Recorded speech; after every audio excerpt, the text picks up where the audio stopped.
McDowell's supplements, an effective way to ensure you and your loved ones are getting the daily recommended intake of essential vitamins, minerals, and other important nutrients necessary for optimal health.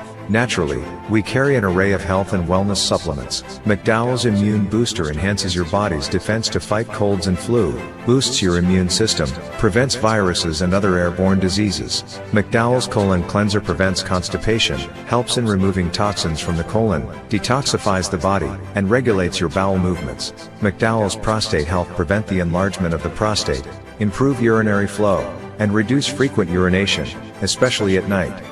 Moringa oleifera capsules are rich in minerals like calcium, potassium, zinc, magnesium, iron, and copper, vitamins like beta-carotene of vitamin A, vitamin B such as folic acid, vitamin C, D, and E.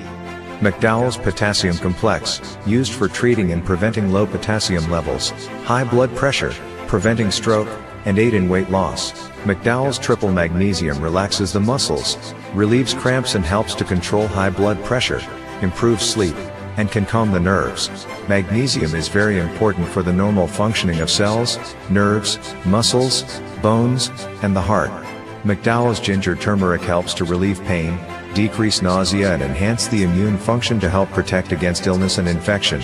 Ginger turmeric has powerful anti-inflammatory properties and improves your circulation. Don't hold health back. Let health strike back. McDowell's, the better way to start your health. Visit Health Service Center, John Compton Highway, call 453-6417. Let your wellness be our stress. It is well known that diseases like diabetes, high blood pressure, and other illnesses may restrict blood flow, which can lead to impotence and erectile dysfunction. This is why Enhance was formulated to meet these challenging health problems, which can reduce your ability to perform.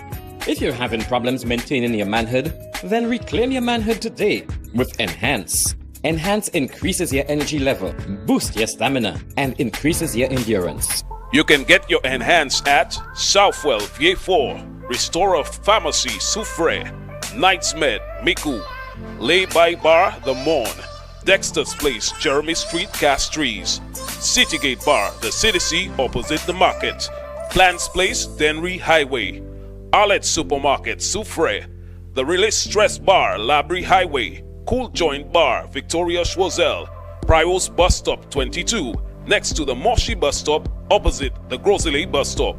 Prios Bar and Grill in Corinth, Grosile. Enhance, the best a man can get. Why are you suffering from aches, pains and illnesses? When there's help for you. At Health Service Center, we offer a wide range of treatment that has been scientifically proven to help you with your aches, pains and illnesses. Our ICT machine is one of the most effective devices in the health field. It has shown positive results in many health problems, such as back pains, shoulder pains, migraine headaches, pain in the knees and legs, poor circulation, arthritis, diabetic neuropathy, numbness in the feet, strokes and sports injuries. ICT, repairs, rebuild, the power to heal, the future of pain relief.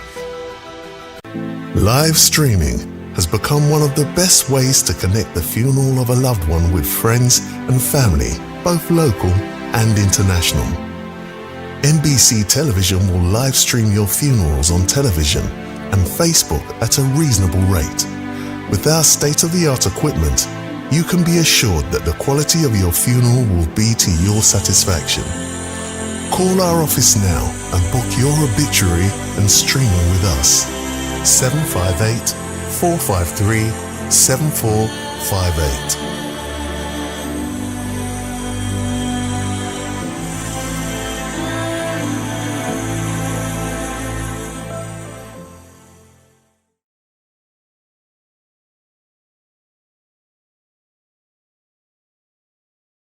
The man, the voice. Your hero is back. Raw facts, no fluffs. Shelton Daniel is here to deal with the issues. Big issues. 12:30 p.m. to 2 p.m. Monday to Friday on Real FM.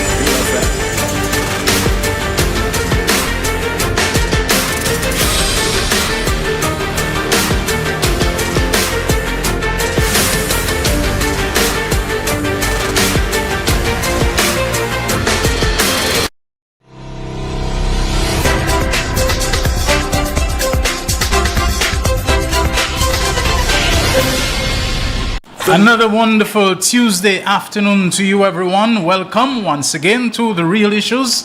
Thank you for staying with us on Real FM Radio that serves you on the frequencies of 91.3 North and 91.5 South.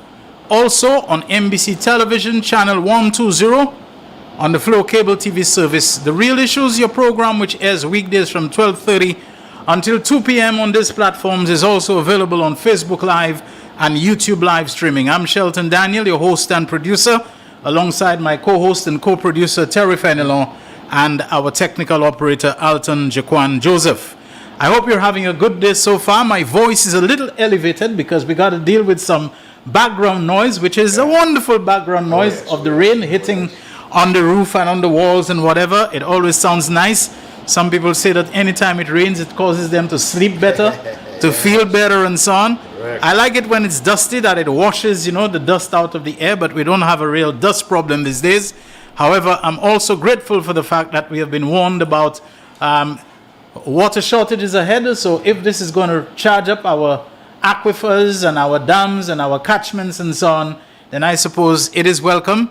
Not in too great quantity, but it looks like we could have some challenging days ahead where drought and water shortage is concerned. So if this can give us an advanced fill-up, maybe we also need to look at more efficient, effective ways of water harvesting, rainwater harvesting, to keep it for storage and so on. A thought has been going through my mind quite a lot, and that is, I wonder if all those plastics that we don't know what to do with them, that maybe we can get some people who are polymer scientists, plastics engineers and so on, that can take a lot of those plastics, recycle them, and make them into sturdy water storage tanks at strategic areas, at key areas, that we don't have to spend filtering and cleaning them and taking out contaminants and pathogens and bacteria, so that we can have certain panels and segments of plastic that we can build up into giant tanks, some overlooking, whether it's Mont Dudor or Mont Fortune. We don't have to spend a lot of money on pumps or anything, but the gravity will go down, that they won't rupture and then flood any areas.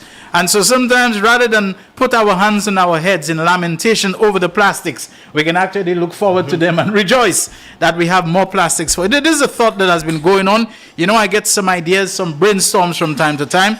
Maybe 90% of them are crazy, but perhaps if we try, maybe just 1% of them, they may work. I'm not looking for credit, I'm not looking for praise. And to Sharon and Malika, I'm not looking for any national award, but I give away myself worse than Donald Trump that I covered the thing. Terry, you know what today is? Terry, what's today's date? 20th. What's today's date in the United States? Oh, that's when that's a full year. It's Martin Luther King Day. But he has our guy has not.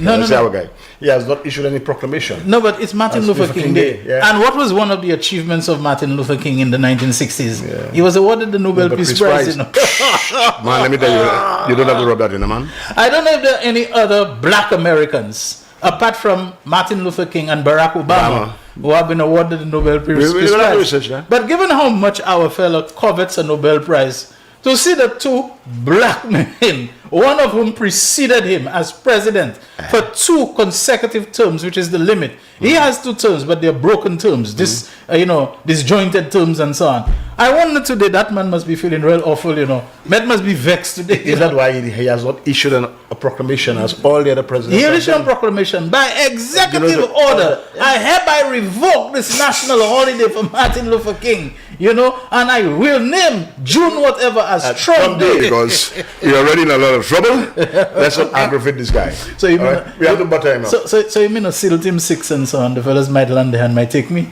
But who knows? The man is telling the world that the reason why he's doing all of that is because Norway did not give him the Nobel Prize. I mean, and I'm thinking, there are a lot I can say no, but I have to. I may need a visa at some point, so I better keep my trap shut. I'm thinking that the man occupies a position in the world that everybody else, if they are for coveting positions because of their value, because of their prestige, the office of President of the United States is what everybody else will be coveting, But the president is showing that he is coveting what people would consider to be a lesser accolade, to the extent that he's prepared to take the whole world to war. You understand? Yeah. If he has to, over not being awarded the Nobel Peace Prize. So I say, you see today, You see today, the 20th of January, Jeez, which is Martin Luther King Day in the States, a former Nobel Prize winner, that this guy might end up issuing an executive order I cannot fathom. It's totally within the realm of possibility. For him, yes. and it's not only that, to see those lapdogs, I call them, sorry.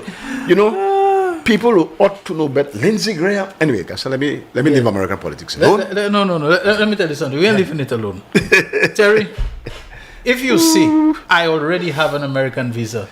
And what I said there, and what I've been saying, which is Donald, it's a privilege and not a right. Right, yes. So the people go and make you swear oath to uphold and defend the Constitution of the United States and everything, to do that so that you can get oath of allegiance to America. And after you have done all that, and you are called an American, you understand? Yes. The fellas are now telling you that they can revoke that at any time, arbitrarily, And nobody stands up to that kind of tyranny. If you see I already have one, probably next thing I know, that get revoked already, And then, the next thing again, if I'm looking for one, maybe orders reach whatever. By the time you reach there. That there's this guy from a little. You might not even enter the door. Don't ever even think that this man, ensure that he never even is entertained to apply for a visa. We were already on a local. To their political opponents. That's right. So they must be writing letters and call them by their correct name now. Not Sue says, the San Balance. The San Balance. Shelton, you said something about Wasco there. Yes. And the dam. And as you said it there, I just sent two pictures. Jaquan, the last two things I sent to you there. I know I'm blindsided you with that, but we are facing a terrible drought. That's what the proclamation, the notice from Wasco. And Shelton, we have to go back. I'm not calling any names because, as you correctly said in the real issues, we have defeated these fellas on everything. Yes. They're not worthy of being mentioned. Seriously. However, we have to call our parliamentarians now. There are things you have to table in the parliament. And one of the things you have to table in the parliament is that report on the desilting of the dam. Do you agree, Shelton? You mean that hasn't been done yet? No. Okay. No. We heard excerpts from the former Minister of Motzam, the Honorable Prime Minister talk about that expensive piece of equipment to dry the the Shelton zone. And I think I have a piece there. Yes. Just you could put them up side by side, Jaquan. Because we heard the Honorable Stevenson King when he spoke about part of the report. So I have that there millions spent on unqualified claims. I need that broken down. I mean, that is a job for the special prosecutor. I know I'll be raising the ire of some people. Forged documents, that's in the report, Okay. Yeah, just put up the two things there. Shelton. I'm not Shelton, I'm Jaquan. Millions spent on unqualified claims. Forged documents. And there is more. Stevenson King just, he just gave us a little piece. He whetted our appetite there. But we need to know the kind of things that went on. And look at that. Let me pull up my stuff. Because, Shelton, if this drought is going to affect us to that degree, I mean, you have to ask questions about what really happened, what really took place at the desilting. Okay. Because we spent $69 million for only 8% of the dam being desilted. And so much of that was in giving people salaries of how much per month. No, it's there. I'm just waiting for it to pop up on the screen there. The last two things I said for Jaquan there. Because I want the public to understand that.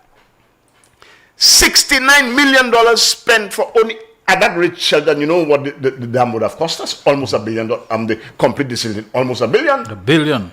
Almost $1 billion. That's a lot of money, eh? Somebody divide 100 by 8 and multiply it by 69. Tell me. I mean, but look at it there. If you want it, I'll go send it for you. Can you put it outside? Okay, you can't put it up side by side. Free engineers, free workers. $150,000 a month. $125 a month. $100,000 a month. That's $9 million in 2 years for free workers. And we were only able to dredge 8% of the dam. And we spent 69 or $68 million. Solutions. That's a question. Look at there.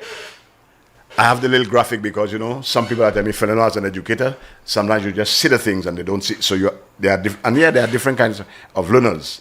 Some, you have to see the things. Some can hear, some can feel. So I have to see it, and then I'll try to get more graphics as the time goes. Fraction, 2 years, Now look at the dredged part. The green part represents what is dredged, as opposed to the blue part, which is not dredged. 69 million. Put up the one in the salaries, please. And when you look, Shelton, you know what? Shelton, I mean, we could have done it half of that. $150,000. And now you're telling us we're facing a drought because the dam cannot hold. It's heavily desilted still. No. They're the one in the salaries. Look at that. Leave that there. Salary comparison. Free engineers. Total $375,000 a month. And correctly, if you that can pay the wages of 40 public sector workers, the average salary is $3,000. You understand?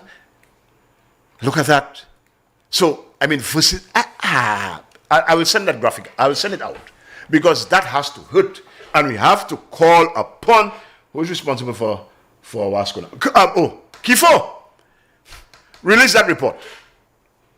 Release that report, please.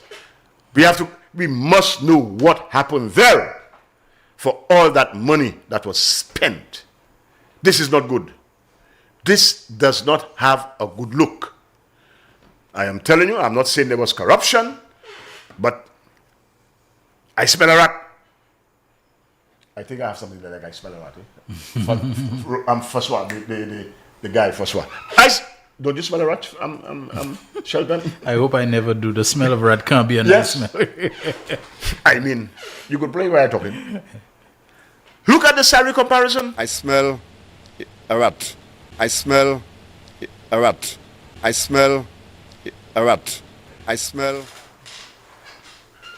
a rat. This is not right. 3 workers made in salary. That tells you, Shelton, that contract was so heavily, that direct award, so heavily inflated. And we only got 8%. So, Shelton, as you said that day, you know, that I just remember I had that day. Because the drought is going to hit us. There's going to be, and you know when the drought hits, those people who are preparing a meal, Shelton, they will be affected. Yes. Because I will not take a chance to go to purchase any meal. You know, I have a brother, he loves the soup in the market. Every time I pick him up, every morning he feels for a soup. So we have to pass by the market and get our soup. And, you know, and so on. A lot of things will be affected. And then we will spend all that money for 8% of the dam being dredged. Nah, man, something wrong. And I, like Martinez Faswa, I smell a rat. And I'm going to ask Kifo, you came in there, you're responsible, and you heard of the Prime Minister tell Kifo, good luck there. Wasco, good luck with Wasco. But we need a good Wasco. And we need that dam to be desilted. And I believe there are people who have questions to answer for that desilting. I'm not calling any names, I'm not saying anybody is corrupt. But that does not look good to me. $68 million, and we were only able to dredge 8%. And 3 workers made off with $9 million in salary. That ain't right. That can never be right. So, for accountability here, people must be brought to book on that. We cannot let that pass, PCA. We cannot let that pass. If there is anything, special prosecutor, if there is nothing you could do, tell us. But give us the report. Shelton and I, we need to read that report. We need to read that report. I got excerpts. Forged documents. Shelton, that's a hell of a thing, you know, if I may use that word, a thing. Forged documents. I mean, millions spent on unqualified claims. Who paid out? Who was responsible? Who was the head? We need answers. And we're not going to rest on that. Right, Shelton? Yes, on that. And people, you put pressure on us too, you know. Call. So that we could put pressure. It's our government. And it's friendly fire. Put out the report. Let us know what, because you know there are some fellas that are talking about more. And not that we're going to think, but we need to know. Because that's our money. And we get the fellas promising to take out the dredging fee and thing. No. Because we have to get the dam desilted. Shelton, there is no question of we have to get the dam desilted. Because sometimes I remember when there was a tropical storm or something passed and there was no water. But I had to end up in the Marshall River. There was a little sluice there coming down, not in the, and fellas will come in by my home then, baby, and I say, what? Hey, everybody going there. So I had to go there too. You understand? Come on. Ladies and gentlemen, we have to stop this kind of wastage. Not our Prime Minister doesn't waste money. But what went on in those years, what I call the Matthias years, we need to know. Table the report. Give us the truth. Tell us what happened. And if let the chips fall where they may, people must be brought to book on that one. Right, Shelton? Making sense. Thank you. Making sense. Now, another thing, Shelton, since you have given me the spot there, we go to the first break. Friday, you know what Friday is, right? You quiz me, let me quiz you too. Let me see. Don't tell me. That's the 23rd? The 23rd. Oh, yes, that's Nobel Laureate Day. Nobel Laureate Day. Day. And I'm going to make a suggestion to you, Shelton, that on Nobel Laureate Day, because Friday is normally a light day. When you say light, you invite callers early. Yes. We need to let our callers, because we're doing positive things, call in with your insights on Derek Walcott and Sir Arthur Lewis. I'm not an economist, by the way. The works of Sir Arthur Lewis, I may not be able to say much, but at least with the Derek Walcott, the poetry and the plays, we could open the lines for people to share. Maybe you could call your good friend Robert Lee. Okay. For insights.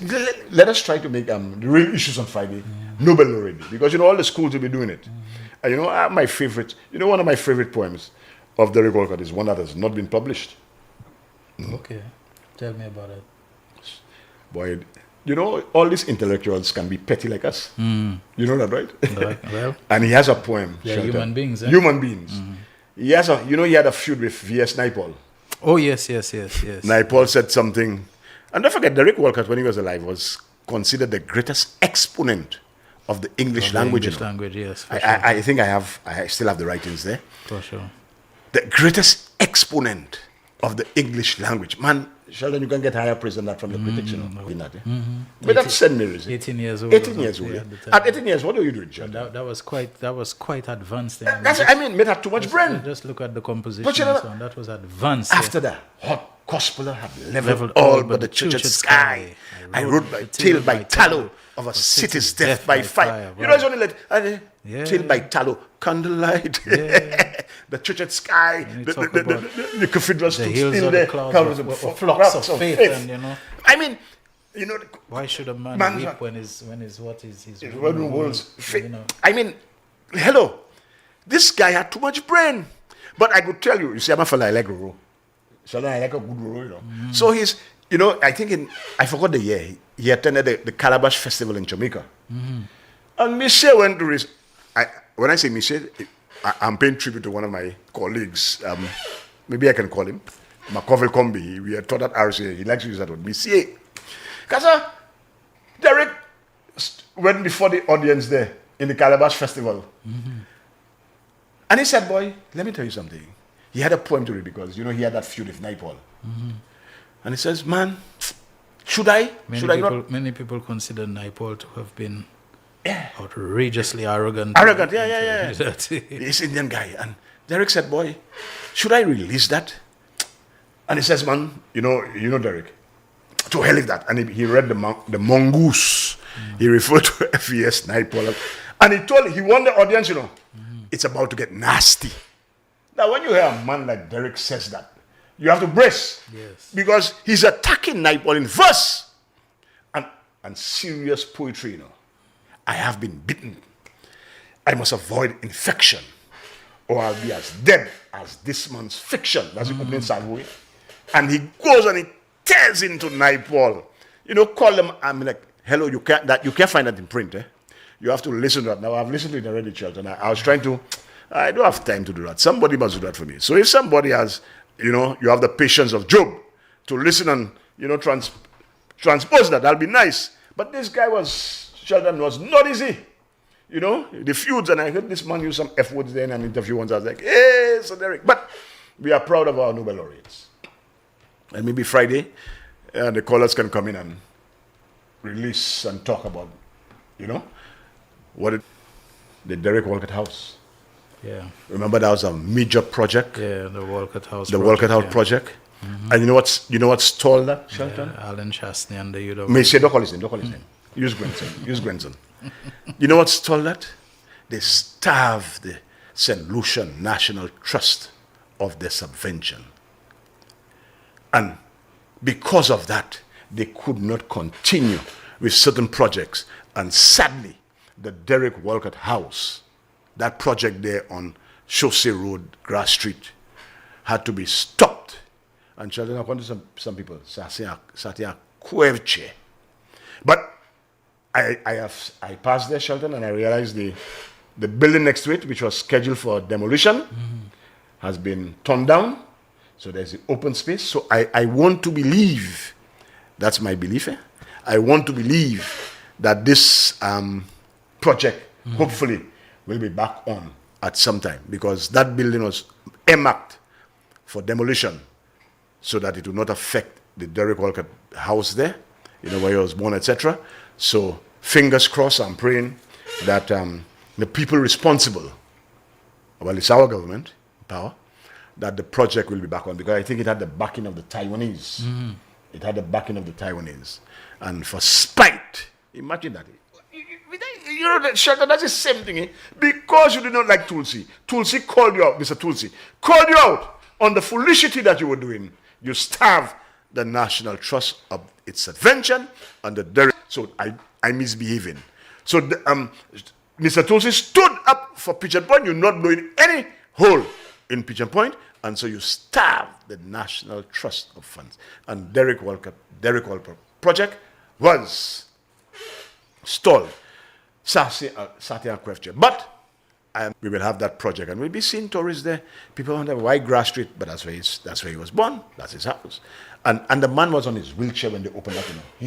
Derek shed. He cried, Shelton, to see that project. You know what I mean?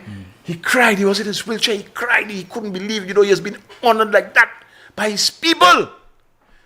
And then this guy, the bull in the China shop, came like a quasi tutbagai, and that stalled. So, Mr. Prime Minister and your cabinet, I'm hoping that the Derek Walcott Out project will be back on stream, and so our children, adults, the tourists, we can go there and maybe next year, Nobel Laureate Week, we can go inside there and see what's happening, read the books of Derek, etc. Come to terms, seeing like, because this guy, he put us on the map. After he.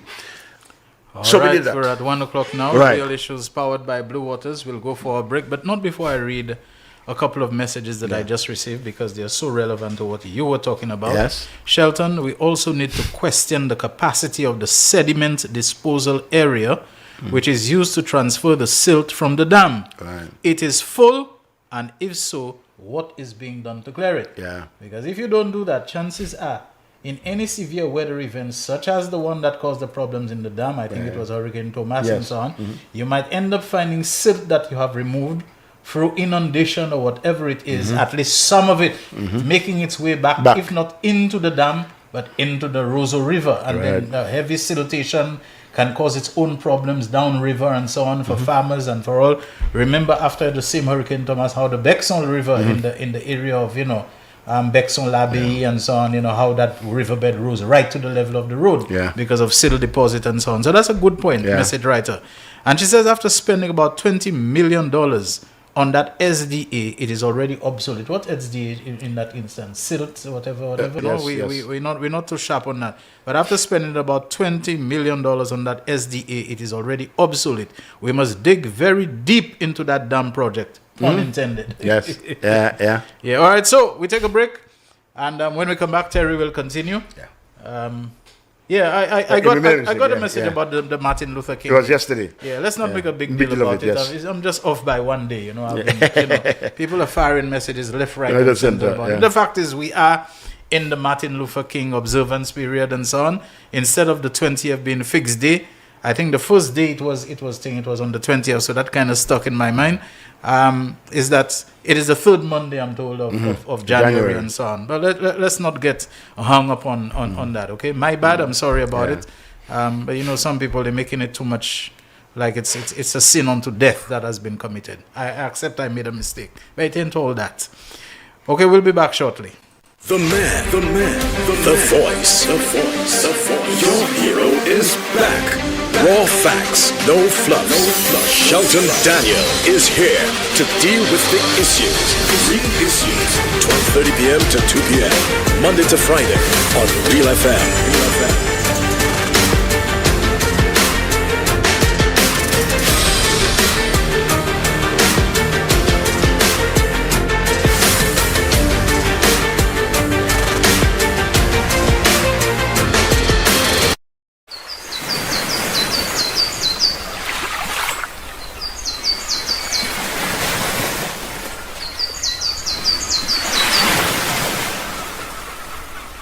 McDowell's Supplements, an effective way to ensure you and your loved ones are getting the daily recommended intake of essential vitamins, minerals, and other important nutrients necessary for optimal health. Naturally, we carry an array of health and wellness supplements. McDowell's Immune Booster enhances your body's defense to fight colds and flu, boosts your immune system, prevents viruses from the colon, detoxifies the body, and regulates your bowel movements. McDowell's Prostate Health prevent the enlargement of the prostate, improve urinary flow, and reduce frequent urination, especially at night.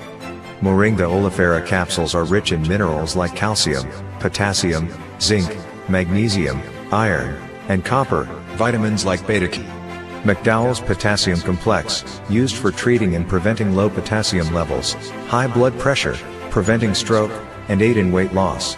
McDowell's Triple Magnesium relaxes the muscles, relieves cramps and helps to control high blood pressure, improves sleep, and can calm the nerves. Magnesium is very important for the normal functioning of cells, nerves, muscles, bones, and the heart. McDowell's Ginger Turmeric helps to relieve pain, decrease nausea and enhance the immune function to help protect against illness and infection. Ginger turmeric has powerful anti-inflammatory properties and improves your circulation. Don't hold health back. Let health strike back. McDowell's, the better way to start your health. Visit Health Service Center, John Compton Highway. Call. It is well known that diseases like diabetes, high blood pressure, and other illnesses may restrict blood flow, which can lead to impotence and erectile dysfunction. This is why Enhance was formulated to meet these challenging health problems, which can reduce your ability to perform. If you're having problems maintaining your manhood, then endurance. You can get your Enhance at Southwell VA4, Restorer Pharmacy Soufre, Knights Med Miku, Lay by Bar The Morn, Dexter's Place, Jeremy Street, Castries, Citygate Bar, the CDC opposite the market, Plants Place, Denry Highway, Arlette Supermarket, Soufre, the Release Stress Bar, Labrie Highway, Cool Joint Bar, Victoria Schwazel, Prios Bus Stop 22, next to the Moshi Bus Stop, opposite the Grosley Bus Stop, Prios Bar and Grill in Corinth, Grosley. Enhance, the best a man can get. The man, the voice. Your hero is back. Raw facts, no fluff. Shelton Daniel is here to deal with the issues. Real issues. 12:30 p.m. to 2 p.m. Monday to Friday on Real FM.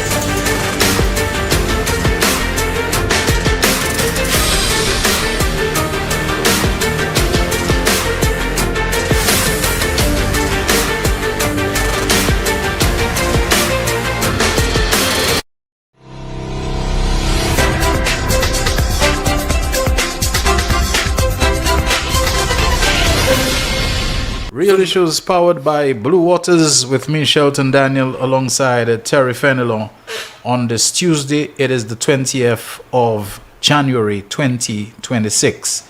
Now, let me see if I did put aside a couple of... Yeah, there's one message that someone sent, and here's what it says. The United States government has concluded pressure negotiations with 7 member countries of the Caribbean Community, CARICOM, And it lists those countries as being Guyana, Dominica, St. Lucia, Antigua and Barbuda, Belize, St. Kitts and Nevis, and Barbados, United States, and unable to return to their country of origin. Terence Drew, Prime Minister of St. Kitts and Nevis, highlighted the challenges of these tense negotiations. Countries refusing to cooperate are exposed to indirect sanctions from the United States, including restrictions on visas and difficulties in international banking exchanges or correspondent banking, delicate decisions between economic pragmatism and political submission. The signatory countries of this agreement have negotiated conditions: obligatory clean criminal record for each refugee, full funding by the United States, transport, accommodation, food aid, and priority to nationals of the CARICOM zone in a situation of migratory impasse. The Barbadian government does not hide its as unwilling, highlighting the pressure exerted by Washington, which is difficult for small island economies to ignore. Antigua and Barbuda imposed a cap of 10 asylum seekers per year, fluency in English, and mandatory professional training, initial right of residence limited to 24 months, termination clause within 90 days. Terence Drew, Prime Minister of St. Kitts and Nevis and current President, well, he should be chairman, that should be of CARICOM, announced that his country will not receive Haitian refugees, citing security concerns. This decision highlights tensions within CARICOM, where Haitian immigration is sometimes seen as a silent invasion. Guyana, in full economic growth, sees this situation as an opportunity. The country, facing a labor shortage, is seeking to attract nearly 80,000 who denounces the reception of people whom other countries do not want. The Organization of Eastern Caribbean States, OECS, has established a technical team to oversee the implementation of these agreements. The United States has set a cap of 7,500 refugees for this relocation program for the year 2026. And I understand the pressure, no country that is self-respecting and that has the concern of its security, its domestic security, that has the concern of its sovereignty, and so many other aspects would have agreed to that sort of thing. I mean, the United States is endowed with so many resources, financial, economic, space-wise, otherwise, and so on, that you have people in your country who came there illegally. You don't want them. It's on other countries that you are saying you must take them, and then you will put we know the pressure tactics of visa. We know what's going to happen if you say no, you don't want them, and whatever, and so on. But I am suggesting that maybe these CARICOM leaders, through their ambassadors, need to contact and write to members of the Congress, both houses, the Senate, the House of Representatives, and to make them aware of what is going on. Now, we know the Republicans, they hold a majority in, but to make the case of the kind of difficulty that this poses to small, vulnerable, marginalized countries and economies like ours and so on, and to let them take this thing up and to start putting pressure in other areas and so on. Now, I know you can't do it openly because Marco Rubio, who sees his position as Secretary of State as a good launching pad for another presidential bid. Trust me, this guy wants to play to the Republican base to show he's tough, that it's on his watch, that Cuba fell and Venezuela was dismantled. The typical Republican thing. You have to show strength. You have to bomb somebody. You have to invade somebody. You have to project power, and the American thing, and EGSEF with the kinetic strike, and change from defense to war, and all the Gulf of America, not Gulf of Mexico. This kind of chauvinistic bravado, this kind of jingoism and so on, to show that you're super patriotic and that sort of thing. We know where it's going. Rubio sees an opportunity for him to make another hopefully successful bid at being president. He's twice failed, been discarded before and so on. They basically gave him a bat by the side of his head until he moved there, Move from there. the Jeb Bushes and so on. Yeah. But I believe that we have to keep our heads down. I've said that. We can't go snarling and snapping and showing a defiance that will get us crushed, etc. and so on. We need to do that, especially now that, and I don't believe CARICOM is disunited. I don't believe one country in Trinidad can move the needle on CARICOM so much that CARICOM will cave. And CARICOM has had disagreements before. It has survived them, and maybe right now Trinidad is beginning to open its eyes to see, hey boy, what we thought this thing was going to be. It's not. What's to prevent them from walking into Trinidad and you know, dismantling Trinidad, whatever, especially fresh reserves and supplies of oil are made in Trinidad and rare earth minerals are discovered. This is now the open and naked and unabashed, unconcealed plunder of other nations in the hope that it will help to solve the dire economic and fiscal, especially the debt problem that America has. America, you know, they try tariffs, they realize the tariffs, what it is going to gain and what we will have to wait, the length of time for us to collect enough tariffs to make a dent in that debt. And at the end of the day, is Americans you're squeezing. All this thing about they putting tariffs on Europe. When you put tariffs on Europe, who paying the tariffs?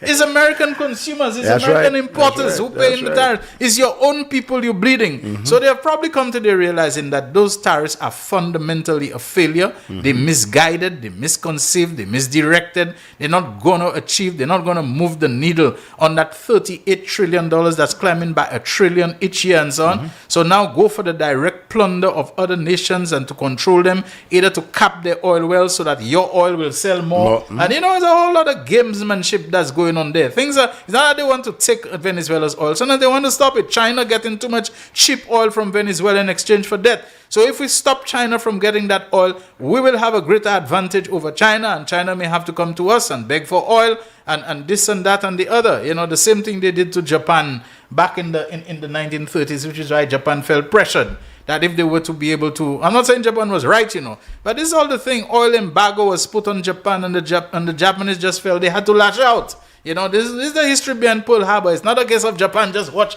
America and decide we're going to bomb them and we're going to do this. Japan was under pressure from a whole lot of sanctions and blocking them and preventing them from getting oil and all this sort of thing. So they felt they had to lash out to bring them with a surprise attack. So you need to go back and understand all those kinds of things that are happening, you know.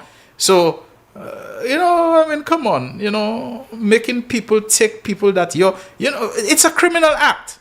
You're making us an accessory to your lawlessness. Yeah. If your own courts have said, look, Kilma Abrego Garcia cannot be deported back to Venezuela, you try to send him to what's the name of the place, El Salvador or whatever. Yeah, you know, the court said no, you have to bring the man back to the state. You know, your next thing is to try to send him to Uganda or somewhere like that. I mean, come on, what you're trying to do is to disobey and evade and not comply with orders from your own courts. That is lawlessness. Now, when you try to make us committed, you are making us, you know, you are making us accessories by what's the word of that? Duress. You are by duress making us accessories to your lawlessness. Yeah. You know, you are acting, how you call that, extrajudicially. You are acting, there's another word that called ultra-virus, you know, to your laws and to your constitution. And you are making us, forcing us to become accessories to your lawless, ultra-virus behavior within your own country. And who knows tomorrow? Governments may change, Congress may change, and they will want to hold St. Lucia accountable because you did something which you could have gone to arbitration, which you could have gone to the United Nations, which could have made an appeal to whatever, and you failed to do it. You never know, you know, tomorrow they might turn on if you don't. Real issues. Terry, go ahead. Yeah, Shelton. One of our astute followers costed the completion of the dam at that rate, $862.5 million at the rate Wasco was going there. Oh, by the way, we got a message from someone who said that SDA stands for bamboozling us. No, this one is a real expert. I know, expert. Yeah. So at that rate, Wasco would have had to spend $862.5 million. Somebody's got to account for that. And I'm not going to relent, you know. I'm like a pit bull. When I latch on, I keep it on. So, Kifo, we just want the report.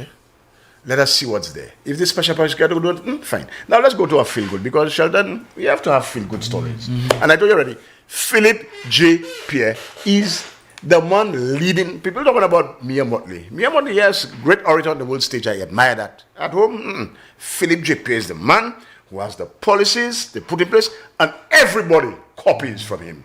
So if you want to ask me who should be the Prime Minister of the OECS, hands down, Philip J. Pierre. because all these policies are being copied, even by Guyana. And now let's play one. Let's go to the House of Assembly in Grenada, please. So, Mr. Speaker, the Youth Empowerment Agency and the Ministry of Youth in 2026 will begin the pioneering work to transform how we treat with our young people. Program 500, half dropping out. Well, why if we spend 18 years educating a young person, we didn't have to bring him into a remedial class? We have to catch him or her before that. If they can't do math or they can't read, we have to fix it in primary school or secondary school. We can't let them go through 18 years in the system, frustrate them, and then tell them, okay, we go run a program, I'll give you a weed eater, teach you how to do weed eating, and give you a weed eater until you go and find a work. They come in because they're getting the stipend to come. They're understanding that in the real world, you have to get up and go to work at 8 o'clock, or 7, or 9. That's already been misplaced. So, as the MP for St. Andrew North West said, they say, no, let me just get a little blind. I prefer the hustle. I prefer the debushing. How do you go build the country on debushing? So if that is what we are aspiring for, respectfully, not on this side. So, Mr. Speaker, yes, we will continue to invest in education and the transformation of education. That includes things like ensuring the Youth Empowerment Agency is created in law, that we statutarize it, we give it the resources to make sure that we mainstream youth policy throughout the length and breadth of the Youth Investment Forum. Today has been an amazing day. Earlier this morning, we had a panel of lawyers. We were speaking to the entrepreneurs about the legal aspects of business. We have had various presenters, those speaking about investment, those speaking about the financial aspects of business. We had an amazing speaker from London who was speaking about digital technology and branding. We also have a second panel that we're going to be ending the day with. They're going to have discussions about the future of entrepreneurs, how we can reimagine the Caribbean narrative as far as entrepreneurship is concerned. So today has been absolutely amazing, and we're looking forward to next year. You see, you heard Deacon Michelle in the house in Grenada talking about now starting the youth economy. Because don't forget, he and Philip JP are top partners, you know. Top partners, Gassy Dredd, Gaston Brown too. Look at the policies that they are now implementing. It started from the brains. A friend of mine says, yeah, Philip JP, they say he has a stammering tongue, but he has a working brain. And that is what eats at the flabos and the sambalats. Because, yeah, he may not be the best orator, but his brain is sharp. And as he says, every time he goes and he thinks about something, it is to put you first. Our interest comes first. People first. Putting you first. And now the other countries in the Caribbean, the OECS and the wider Caribbean, they are copying him. And Deacon Michelle is now going to the House to implement a youth employment agency. He heard him himself. And somebody, the flabos played two little children to come and say, they're just giving you money. No. When you see the youth economy invest, that's what they're doing. They're investing in the youth. They make sure they train them, get the programs, etc. Because that is a solid thing that can transform our youth. And I'm telling you, I have to speak to the fellas on the block. Man, go to Chaussee Road, opposite my barber there. Go upstairs to the building, my face building there, Mr. Fulgen, sorry. Talk to them, because there's something you could do. You could do barbering. Tire, you want to change.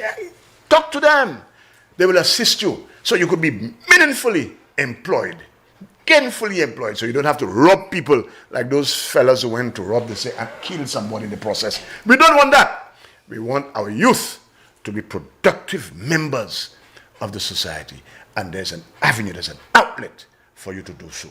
All right? So, Shelton, I think if you want, you could open the lines now. All right. 487-9849. That is the number on which you can WhatsApp call us. 487-9849. And you can also reach us on the local landline 4533-911. So, WhatsApp call us 758-487-9849. And you can reach us on the landline 4533-911. And now, let me say good afternoon to Johnny Manuel, who this morning, I think, also sent me a nice short video. He's always on the ball when it comes to highlighting the work of the ministry that is working with, and I think the Ministry of Equity and Social Justice and Empowerment and so on, which is now under Honorable M. Hippolyte, that he sent a short video clip for it, but I'll have to go back and look for it. So if anybody is calling, we are ready to take your calls. You know, there's a suggestion I wanted to make while I'm looking for this John Emmanuel clip, video clip there. Let's take that first call. Real Issues, you're on the air. Go ahead. Yes, Agafet. Voilà. Come on, l'autre side là, Azula. Obuksa, moi vi courir there aussi because only natano then matano, but moi ça bouger ça au kakuye no because l'autre side là côté où mais or laissa la journée.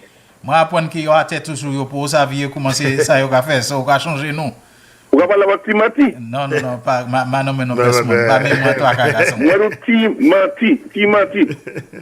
Ou ka même moi toi ka m'a parler là. But gentlemen, let me just say this here. I listened to Terry partially yesterday while I was driving. And one of the things that dawned on me is they said that people who don't, if you forget the history, your history, you are doomed to repeat it. But ça means pour dire moi voulez flabo bien vie organized. Because as far as I'm concerned, Philippe J. Pierre Nibubayo are not mere mortally. As far as I'm concerned. But I mean, for these people to be on that same page, see when no advice to buy Flabo, who was someone I say? When I say postmortem, I try to this thing was read Philippe J. Pierre. Now say moi, Catherine Ridley. Pour garder si moi ça Ridley avant. You see all what they're doing there. Who said that fella? Terry. That means we expect this move to the election. Vous savez pour ça vous voulez UWP recover? Ou même quand Terry, zoé même bataille là. Vous comprenez? Exio à terre. Ou pas qu'un excitement là pour voir des points, pour voir des pieds. Vous comprenez? There yo. So vous voulez lever. So ça vient littéraire. You're very advised where you're very way. So what's in your D-bone there? Low D-bone there about way. So there. But gentlemen, you know, on the Greenland issue, I don't know if you all have come across an article. I can't remember who was the author. But you know, this whole Greenland issue that Donald Trump talking about security, that has nothing to do about security. That is more to do with a billionaire friend of Donald Trump, contributor to the Republican Party, you know. Who was that? Elon Musk? No, there's no. It's a guy. Fashion. I forgot his name. What's some baker guy or whatever his name is. Yeah. Esther Lordy and Nick that want to deal with the minerals, even minerals for and that's all what it has to do is, you know. Pastor, let me tell you something. Let us assume that the Greenland thing was about security and whatever it is Donald Trump is saying now. Donald Trump, America has never been restricted or prevented from having access to Greenland. America is the leader and founder of NATO, of which Denmark has been a member, fully participated several bases, not base on, bases on Greenland. They close almost all of them save one. So they have air base, they have whatever base. And within the context of NATO, especially given now that NATO needs America and depends upon America more than it has for a long time, what is it that Donald Trump cannot negotiate with Denmark? Because it is a personal thing where that this guy, this billionaire guy, wants that area so that he could extract the minerals and to get the resources there. That thing started from since when Trump was there in the last election. When as president, so that thing have nothing whatsoever to do with security. It has to do with a personal friend of Donald Trump. Thank you very much, comrade. All right. You know, because what I'm saying, Can you? It's not a matter of he wants, but the manner in which the man is going about. Who does that to your allies in an alliance like NATO? To tell them that you can't trust me. By the hook or by the crook, I'm going to get it and I'm going to take it and I'm going to grab it. I mean, sorry. Yeah. He licked. Anyway, take the call. Real issues. You're on the air. Go ahead. Hello. Hi, caller. You there? Yeah. Yeah. Go ahead. Go ahead. Don't listen to the TV or the radio. Just talk to us the moment you hear me speak. Speak. My question is, do you have any idea where in the world is Alan Chasney? And whether he has already sworn in as opposition leader? Do we what? Whether he has already sworn in as opposition leader? I don't know. And really and truly, Shelton, he has not been sworn in, by the way. And I understand he's not yet a member of the House, so he can't be getting paid. But I don't want to talk about Mitt. Mitt has been beaten. You know what I mean? As you correctly said, Shelton. Yes, because the fact is, whether he should get paid. Well, as far as I know, I saw a write-up by a former speaker that he has not been sworn in, so he's not yet he's a parliamentary representative, but he's not a member of parliament because you have to be sworn in. You have to take the oath. So he has not been there. Let me tell you, if you see, and that's my opinion, that's me, I'm not talking from any point of procedural correctness. If you see, we have to, and by we I mean the country, has to basically drop whatever it is a month he gets as leader, 12,000 or 7,000 or whatever, 10,000, I don't know. If we have to basically sacrifice, and let that drop for the purpose of allowing Alan Chasney to make an ass of himself, more than he has already done, to commit dereliction of duty, to not show up in a manner that will only deepen to me the disgust and the basically lack of any reverent push of an over-the-edge decision to get rid of that guy. It's a small price to pay.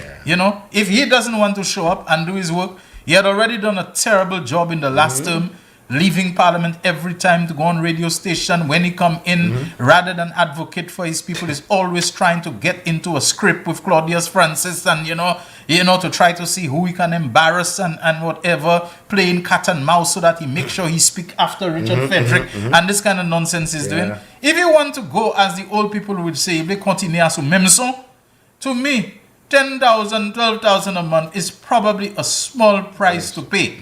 To basically encourage and enable Alan Chasney to drive the final nail in his own coffin. That's my view. It's not a very pious view. It's not a very sanitized view. It's not a very even respectable view, but it's my view. It's a small price to pay to let this guy do himself in. Because the last time he stayed out almost 3 months. I'm telling you. If he wants to continue as a même son, and we can see it, slaves tend to take the direction and the cues from their master. You see some of the surrogates, they're doing the same foolishness they did for how many years, and they saw it didn't work. The day after election, people bringing in a discredited man, a convict criminal guy who went to jail like Ken Ridjock to come and tell us that the elections were not free and fair.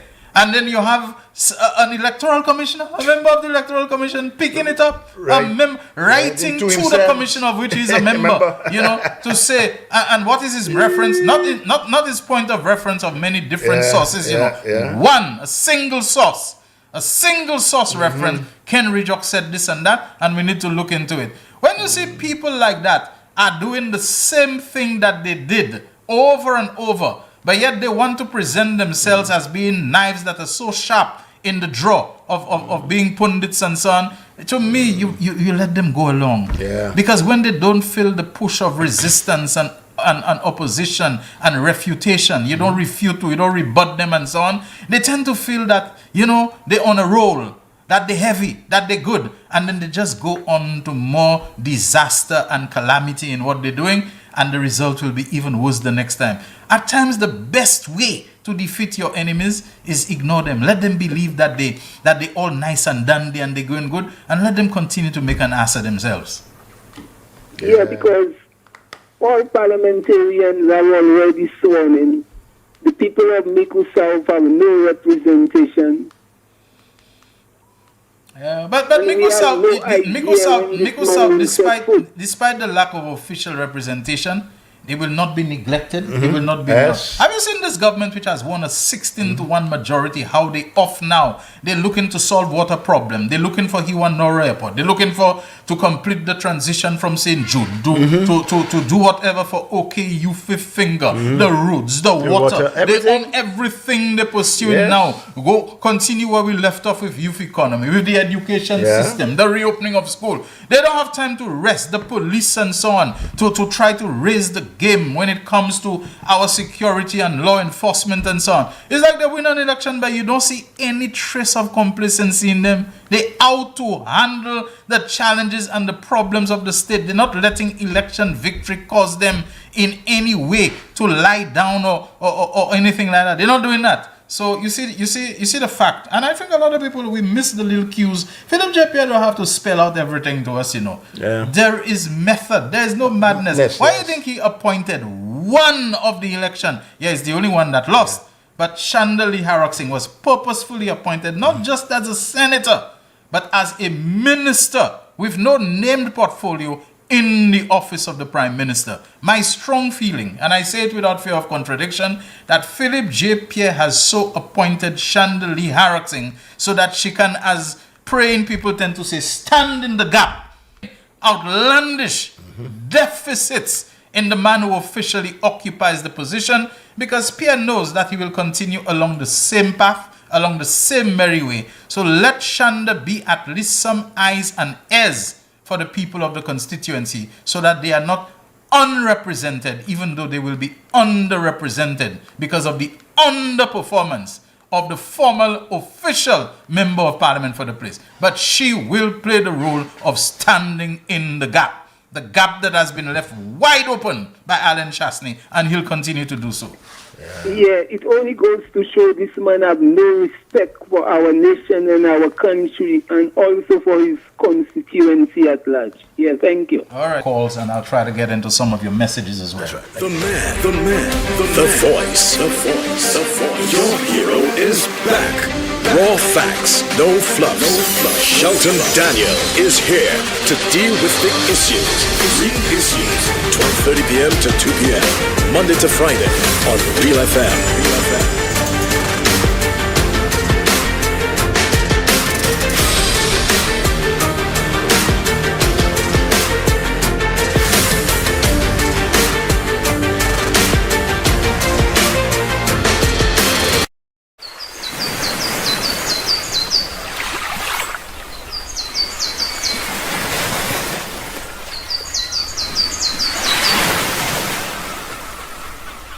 McDowell's Supplements, an effective way to ensure you and your loved ones are getting the daily recommended intake of essential vitamins, minerals, and other important nutrients necessary for optimal health. Naturally, we carry an array of health and wellness supplements. McDowell's Immune Booster enhances your body's defense to fight colds and flu, boosts your immune system, prevents viruses and other airborne diseases.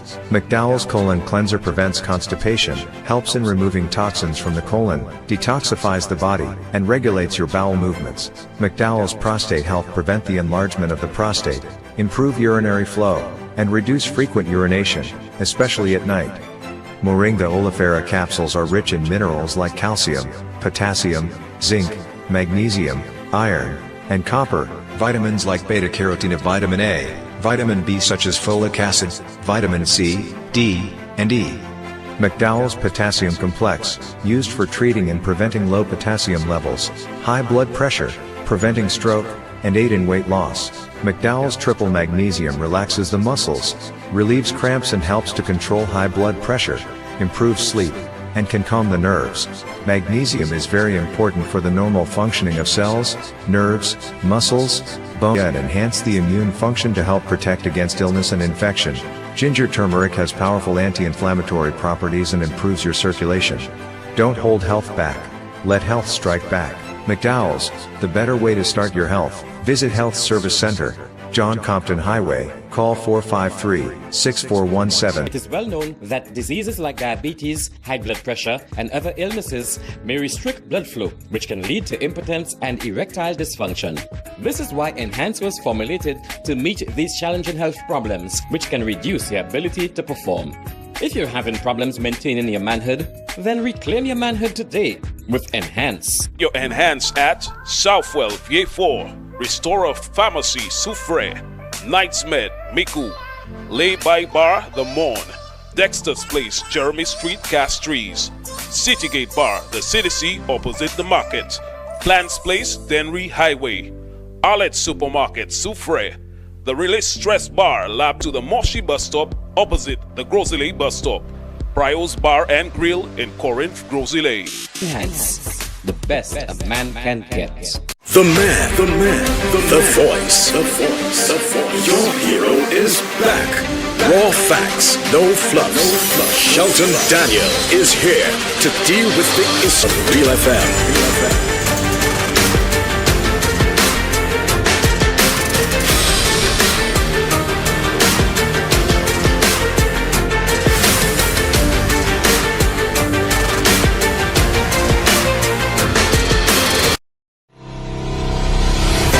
Is the Real Issues powered by Blue Waters with me, Shelton Daniel, and Terry Fenelon. And we have someone waiting on the WhatsApp line.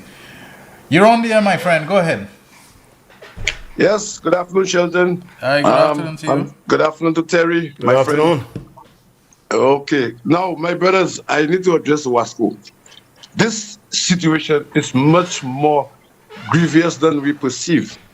If Wasco cannot supply us with water now, what will happen when these big mega projects that we have in the north and in Castries come on stream? Mm-hmm. You have the Mont Pima, you have the marina, you have where Royalton Rex was hotels, Casaba Hotel, in Castries you have the all of these there would have restaurants, would have toilets, would have things. What would happen to these mega projects? Yes. How would you be able to supply them? What are Wasco's plans to increase capacity to be able to supply them? If they can't supply them now, what will happen to us? Yes. Now, the other thing is, this mega project, because they have big plants, right? They can put underground tanks and harvest water. These are the kind of issues that we have to address now, because these projects look like they're going to come on stream in the next year and a half to 2 years. If Wasco does not have the intervention right now or plans to be able to address and meet these needs, we will be in a lot of serious problems. That's what I wanted to see. All right, thank you. Thank you very much, my friend. Okay, we continue taking your calls. 487-9849, the number on which we just received this call. You can WhatsApp call us on that, and you can use the landline 4533911. You know, contradictions that we are seeing. Wicked people who do not have any good or noble intentions about them, they always try to hoodwink you. How can you be so keen upon kicking people out of your country, out of the United States, go back to your country? Even people who have green card, you know, it's no guarantee. ICE is relentless. But at the same time, you're trying to create a special niche for white South Africans. Yes. White South Africans, yes, you know, yes. you know, who allegedly, even though they themselves are saying that's not true, that they're being persecuted and victimized in South Africa so that they can come to America. You know, you want to create a South African channel and enclave. I'll take the landline. So the person on the WhatsApp line, hold on for a little while. You know, hi caller, are you there? Yeah, I'm there, Shelton. Good afternoon to you. Yeah, good afternoon to you. Shelton, I believe the Caribbean need to play hardball with Mr. Trump, you know. Hardball? How are they going to do that? How are they going to do it? We survived without Trump during the COVID, you know. As I told you before, only thing Trump did for us was send them vaccine, you know.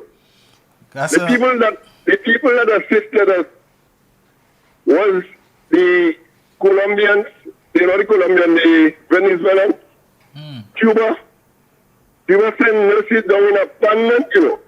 Yeah, Cuba sent down nurses to us. We had so many nurses from Cuba. What America did was give us vaccines.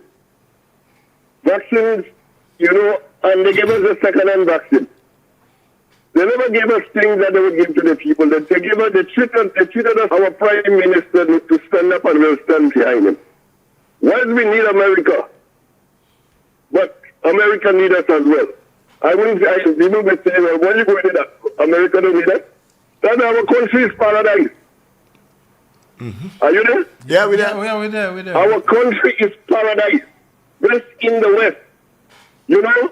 Okay. Everybody wants to come to St. Lucia. When those cruise ships come, they bring in more, they have more, sick people coming here. Crippled people, all kind of people coming over from America. When you look at America, a junkyard America is. Okay. All right, we have someone else waiting. We have someone else waiting on the other line. Sheldon, we need to stand up for something, or else we're going to die. Just losing our little paradise. Gasson, you will make me lose my visa, Gasson. You will make me lose my visa. All right, okay. Thank you very much. All right, call on the WhatsApp line. You're on the air. Go ahead. Good afternoon, Shelton. Good afternoon, Mr. Fenelon. Good afternoon to you. How are you all doing? Happy New Year. Yeah, happy New Year to you. Right back at you. Okay. Yeah, I saw a posting where 3 engineers got paid $375,000 a month. Yes. An average salary of $1,000. That would employ 120 staff, not 40 staff. Can you imagine? Yeah. If you divide the $3,000 into 375,000, that can employ 120 staff, not 40.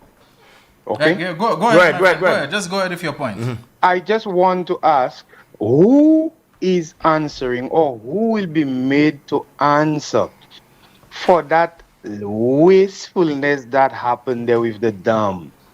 And I want to employ you gentlemen, we and all of us, that we cannot let that rest. Nope.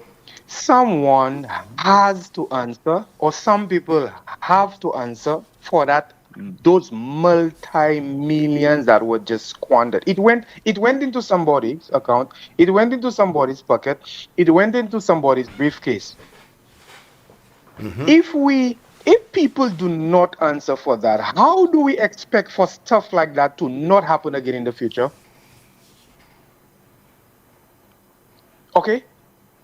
We have to curtail stuff like that. I mean that's not the only instance where millions of dollars was just squandered, was just wasted, was just used in mad ways. I call it corrupt ways. If that is not corruption, I do not know.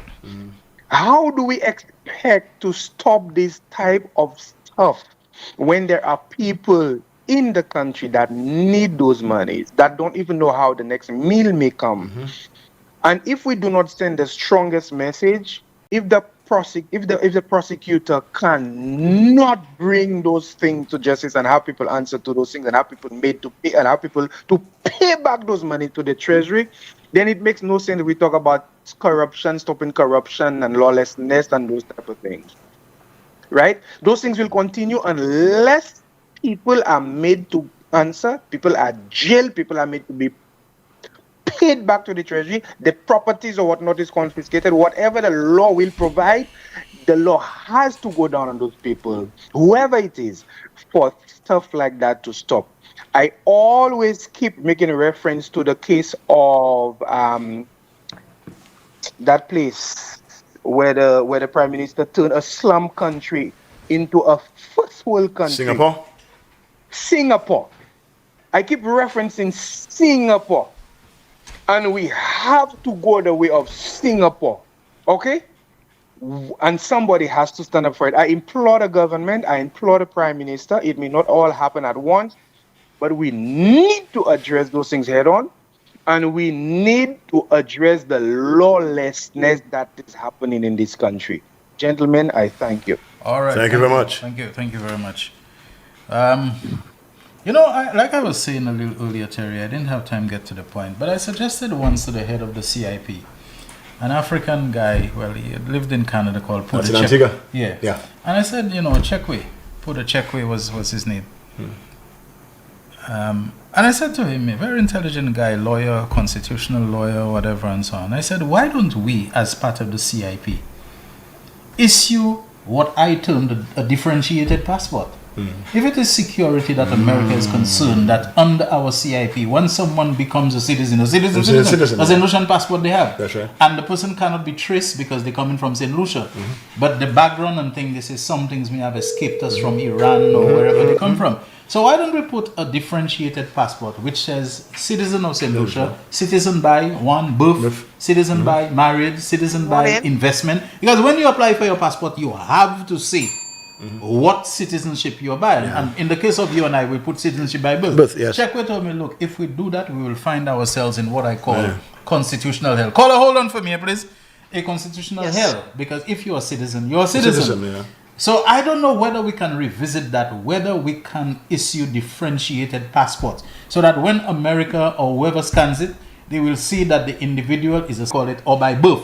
And they can then make their decision as to whether they want to accept the person or not. Because at the end of the day, St. Lucians are being turned down regardless of them being St. Lucians. So why don't we give America and them the option to decide that they want? But then again, you do that, how many of those people coming from those source market means other than what we consider to be the traditional, established or regular? So it's a dicey kind of work. What I would hate to see is that the governments and prime ministers or whoever is responsible for CIP in the Caribbean, that they're so dazzled by the dollar signs, by the money, that they probably play a little bit fast and loose in terms of who they accept, because they don't want to let too many people slip out of our grasp, and then it affects, the income that we're looking forward to getting it. I'm not saying it's happening, but I would hate to see that we are probably being a little more lax than we would have been. But the dollar signs, we want the money. We need the money. We need it. Anyway, caller, you're on the air. Thank you for your patience. Go ahead. Good morning. How are you? I'm doing great. How about you? I'm great.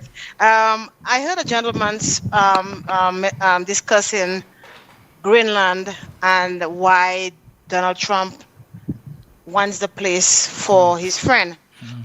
But can I give you a summary on that? Yeah, go ahead. Yeah, it's so Donald Trump insists. Of course, he insists the U.S. acquire. I have a backfeed.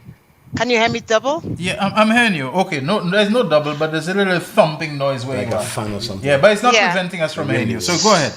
So he said he must acquire Greenland for national security.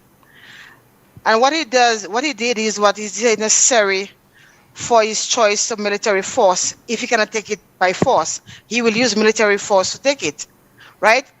Now, the real reason why he wants to acquire Greenland, because Greenland is the world's largest island and is 6 times larger than Germany, and it's strategically placed between North America and the Arctic. So it makes it it's well placed for early warning system in case there is a missile attack, and for him to monitor the vessel in the region. That's the only reason why he won it, because he can dissect. Okay, we know all of that because we read it and we hear it. What we are saying is that you are bound by a treaty of alliance with Denmark and all these other countries. What is it that you cannot accomplish in terms of the security needs and the security infrastructure and apparatus that you need Greenland for, that you cannot achieve through your NATO alliance with Denmark and the EU and so on? That you can say, hey, Denmark, look, we already put in so much into NATO. We are by far the biggest contributor to NATO in terms of personnel, equipment, money, whatever. Greenland is important to us. We need to have 5 more bases. We need to have complete control over Greenland. The 50,000 people you have there, can we talk about their future? Can we relocate them? Can we... For allies to be threatening one another with annexation and hostile takeover of the nature that Trump is doing, it's just unknown.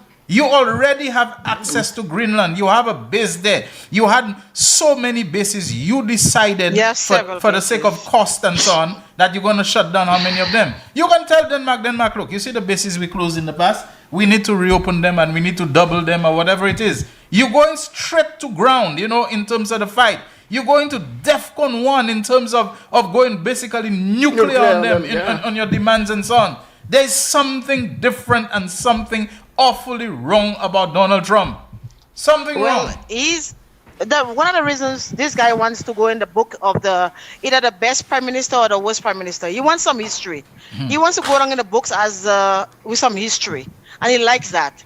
You know, this is the only guy I know that have a plaque while he's alive under his and with his name on it, and he paid for it. So he likes his name. He likes history. He likes to be in the books of history, and that's why he's so upset at Obama, because Obama has the Nobel. He'll do it by any means necessary. He will find a way to get it. All right, thank you. But because he cannot get it, he will find any way to do it. Thank you very much. Thank you very much. All right. I mean, the guy takes the fight straight to the mat, straight to ground one time. Unbelievable. You know, even the history of Adolf Hitler and so on. Before he went to war, he tried bluff, he tried cajolement, he tried, diplomacy and so on. And he got his way in the beginning. He got Austria to annex itself and to create a union with Germany. They were two English-speaking countries. He did the same thing in regard of Czechoslovakia. He got the British to agree for a part of Czechoslovakia, and then he used that to match into the rest. It's only when they would not yield on Poland that he decided he had to take it by force. But at least he tried diplomacy to try to get Poland to join him, because his real aim always was the Soviet Union, to go after them. And so he's moving and positioning himself further east so that he has a better and closer jump-off point from where he is into Russia and all of that. But at least he tried. But Donald Trump is like, the guy goes nuclear on the very first instance and so on. On the very first thing, he's ready about annex Canada. I want Canada, and I'm going to annex Canada. And I want Greenland, and I'm going to annex Greenland and Venezuela. And I want to run the oil, and we will run Venezuela, and we'll run the country. I mean, come on, these are clear violations of international law that speak to this national sovereignty and self-determination of nations and this kind of thing. These are clear. I mean, the man is behaving on dictatorships and this kind of thing. That's, for heaven's sake. Isn't that supposed to be the United States of America? I mean, come on, what more can we say? Terry? Yeah, well, Shelton, we're almost all the time, no? Yeah. But one thing I'm watching closely is the World Cup.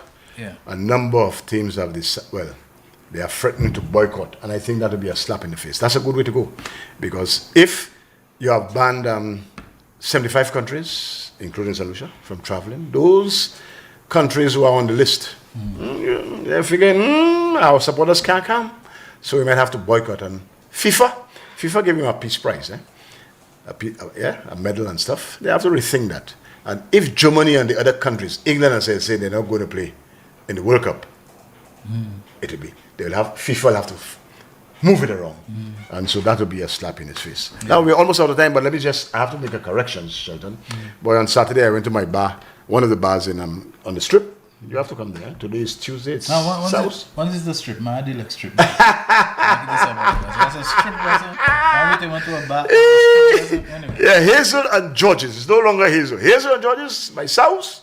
If it's Tuesday, it's South by Hazel and George. For on my case, Hazel on my case. So it's Hazel and George's restaurant, and it's South Day. So live by South Day. If a lot of cucumber, I'll be there later. So today you're getting readmitted? Yes, man, because I've made the correction.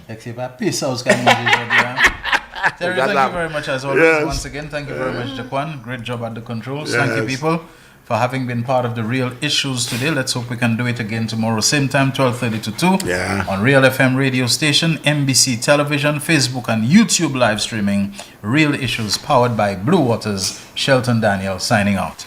The man, the voice. Your hero is back. Raw facts, no fluff. Shelton Daniel is here to deal with the issues. Real issues.